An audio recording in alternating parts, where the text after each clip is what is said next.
Neste dia, a igreja nos convida a contemplar um fato, um acontecimento. Um menino envolto em faixas e deitado numa manjedoura. À primeira vista, parece apenas um nascimento pobre e silencioso. Mas o Natal não é um episódio isolado, pois ele contém em si o grande mistério do amor de Deus para conosco. O que nós celebramos hoje não é uma festa de aniversário, como se procura colocar em geral, seria reduzir o grande acontecimento que houve em Belém. Mas o que celebramos hoje é uma festa, sim, mas a festa do amor de Deus que procura o homem para estabelecer com o homem uma aliança. Nosso Deus não é um Deus sanguinário que se alegra com sangue, com destruição humana. Não é um Deus destruidor, ou um Deus vingativo, ou um Deus que estabelece com os homens uma relação comercial, que cobra dos homens o louvor e a honra em troca de favores. Não, o nosso Deus é um Deus de amor, e o amor tende a se expandir, e mesmo tendo visto o homem, por ele criado por amor, cair no pecado, Deus não nos abandona à nossa própria sorte. Por isso, na plenitude dos tempos, ele vem enviando seu Filho para estabelecer conosco uma aliança de amor. Esta aliança ele estabeleceu com cada um de nós exatamente quando nós fomos batizados, quando nós ouvimos, ou nossos padrinhos, do sacerdote que nos batizou, querem ser batizado, e nós dissemos sim. Naquele momento se estabeleceu conosco uma aliança de amor. Por isso, falar do Natal é falar do amor de Deus, que se dirige à humanidade para estabelecer esta união, esta comunhão de amor.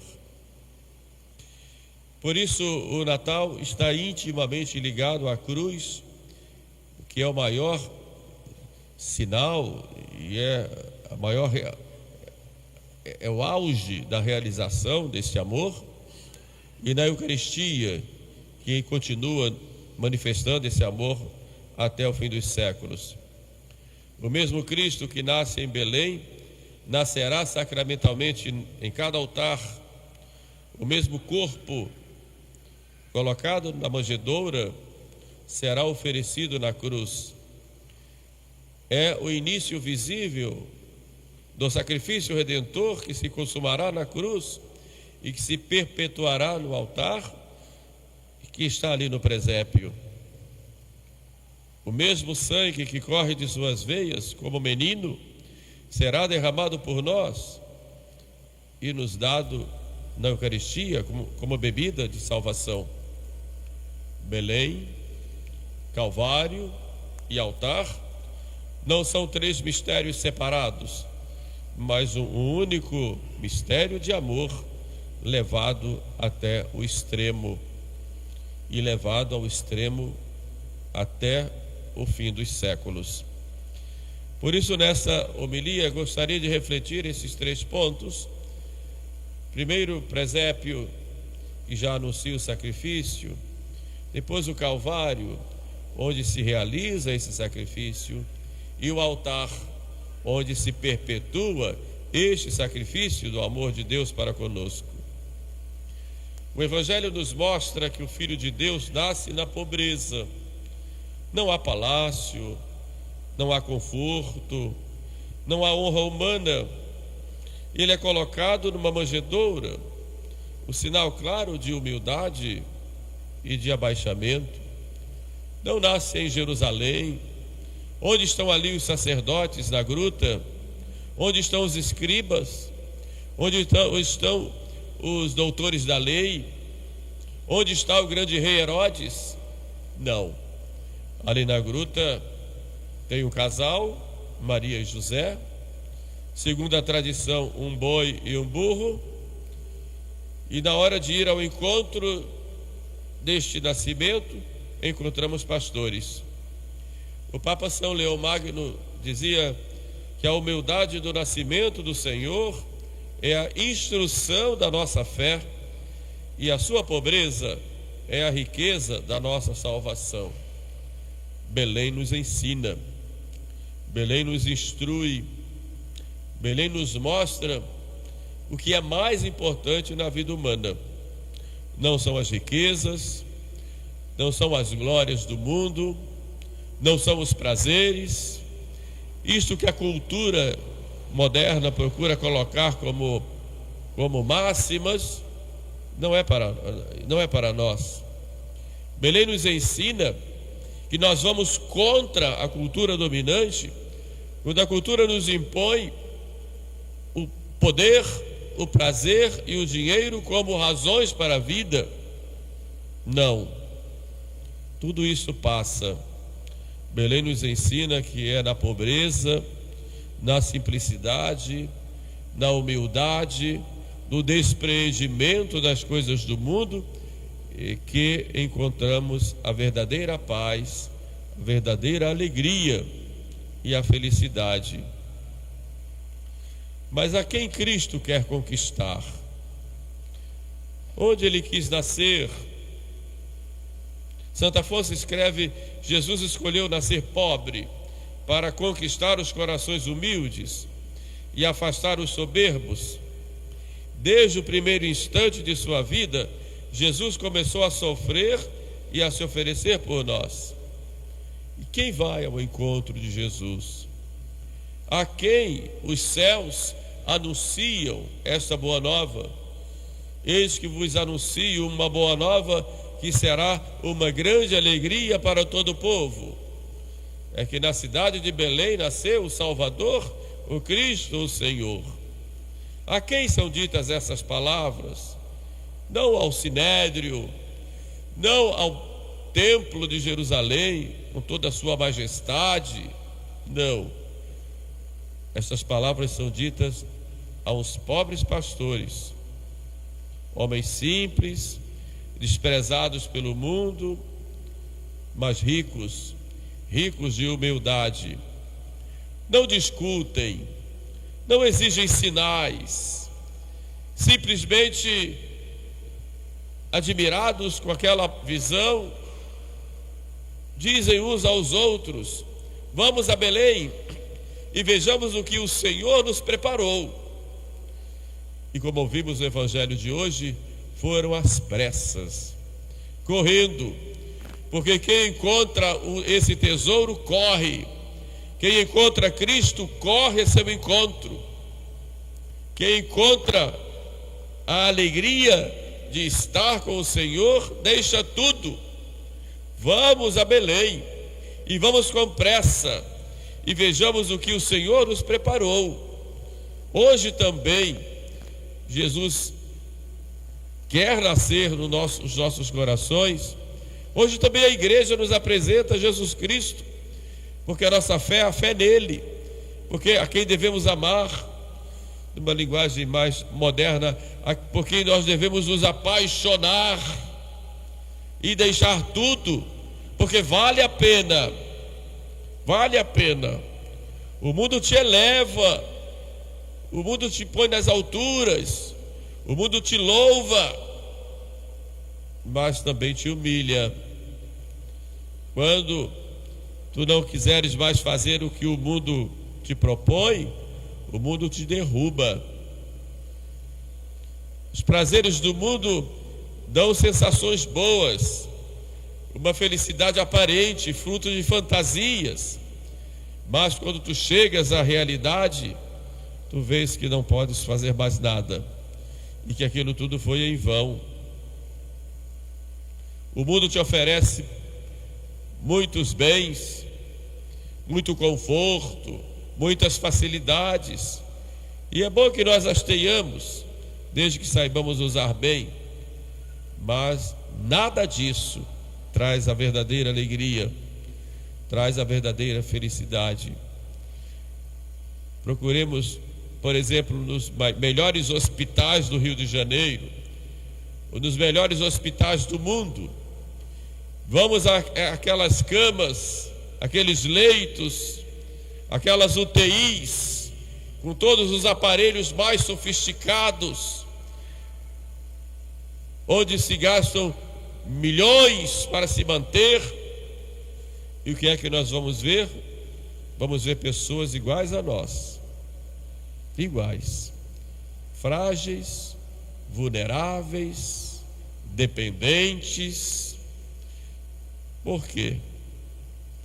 Porque apesar de todos os bens materiais, o homem continua na sua pequena condição, na sua fragilidade, na sua pobreza. Por isso, abaixem o orgulho, abaixem a sede desordenada de prazer, de poder e de dinheiro. Abaixem, digam não, eu quero algo muito maior. É lá na gruta que eu vou encontrar esse tesouro que é Jesus. Mas esse tesouro já me chama a atenção para a dor, para o sacrifício. As faixas que envolvem o menino já vão me recordar os panos do sepulcro. A pobreza do presépio já antecipa o despojamento da cruz.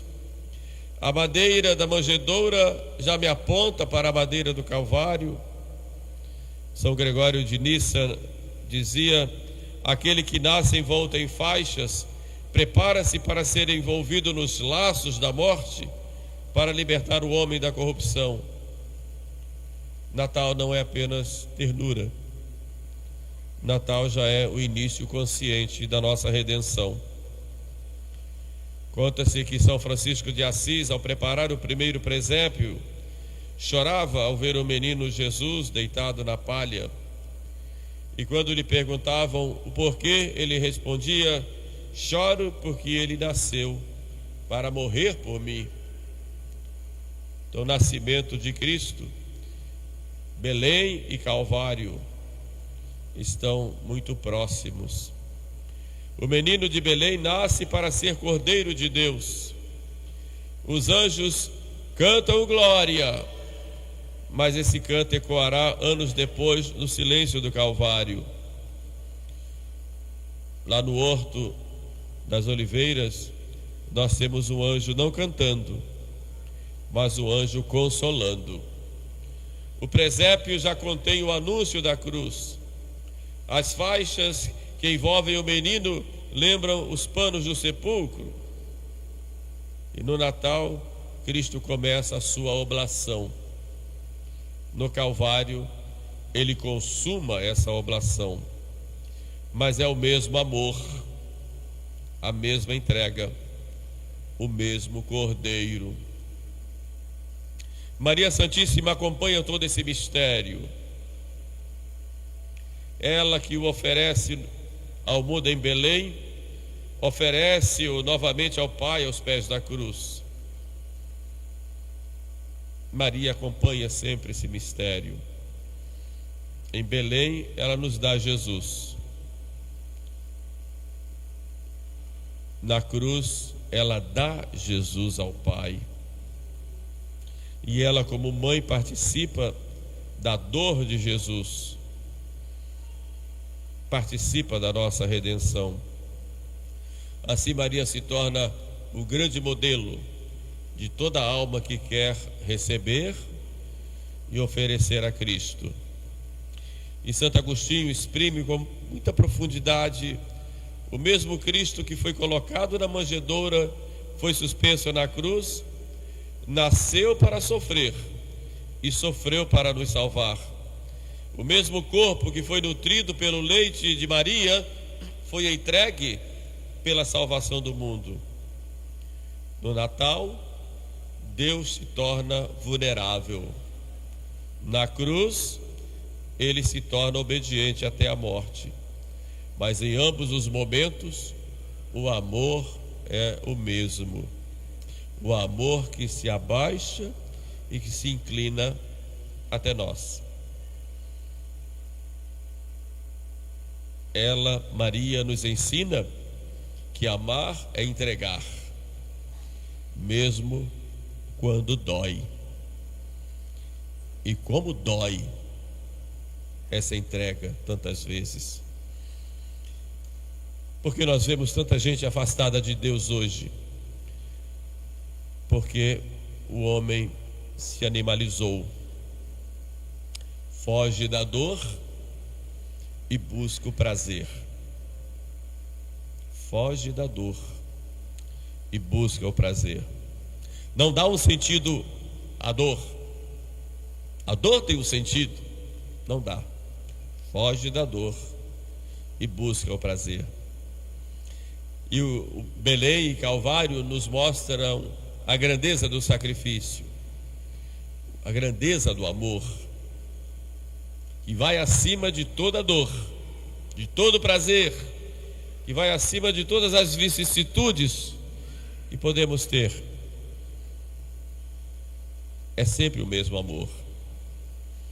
E esse amor que se apresenta a nós em Belém, que chega ao auge na cruz, ele continua na história humana no altar. A Eucaristia é o Natal que continua. O mistério não termina na cruz. Aquilo que começou em Belém, que se consumou no Calvário, permanece vivo na Eucaristia. Belém significa casa do pão. Não é por acaso que o menino nasce no lugar que já anuncia: eu sou o pão vivo que desceu do céu. Não foi por acaso que aquele corpo frágil foi colocado numa manjedoura, o lugar onde os animais comiam, porque ele quer ser o nosso alimento.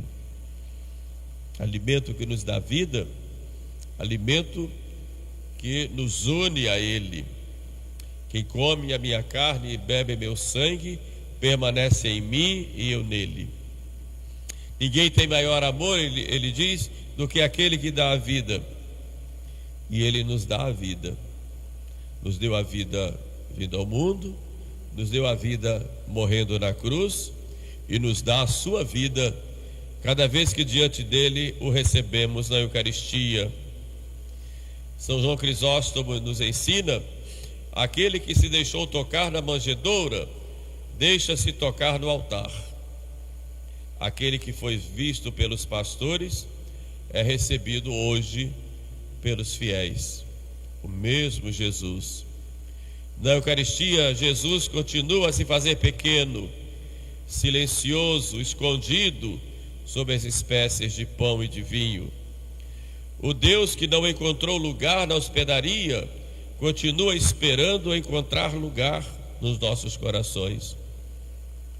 Para vir ao mundo, as pedras se abriram para acolhê-lo, porque os homens se fecharam.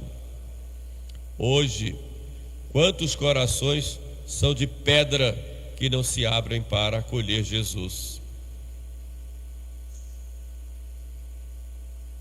Assim como Maria envolveu Jesus em faixas e o colocou na manjedoura, o sacerdote em cada Santa Missa envolve o corpo de Cristo no corporal e coloca sobre o altar.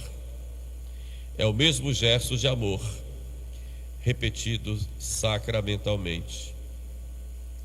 Como podemos receber esse menino neste Natal? Há algumas condições, e ele próprio nos ensina naquela gruta. Em primeiro lugar, é necessária a humildade. Deus não entra num coração orgulhoso. A humildade é a porta por onde Deus entra na alma. Quem se julga cheio não deixa espaço para que Jesus entre. Se você acha que você se basta, não tem lugar para Jesus na sua vida. Mas se você acha ou se considera frágil, pobre e necessitado, aí Jesus entra para preencher. Por isso é necessária, além da humildade, a pobreza de espírito. Jesus nasce pobre para ser recebido por quem não confia em si mesmo, mas confia em Deus. Bem-aventurados os pobres de espírito, porque deles é o reino dos céus. E pobre de espírito é aquele que reconhece a sua miséria e a sua necessidade de salvação. Mas é preciso ter o seu silêncio interior. Quando você procura muito barulho, está procurando preencher o vazio que só Jesus pode preencher. Porque Belém é silenciosa, a alma ruidosa não percebe a visita de Deus. Santa Teresa dizia: Deus fala no silêncio e no recolhimento. Por fim, é necessário termos a pureza de coração. Para receber Jesus 3 vezes santo, ou Deus 3 vezes santo, é necessário um coração purificado.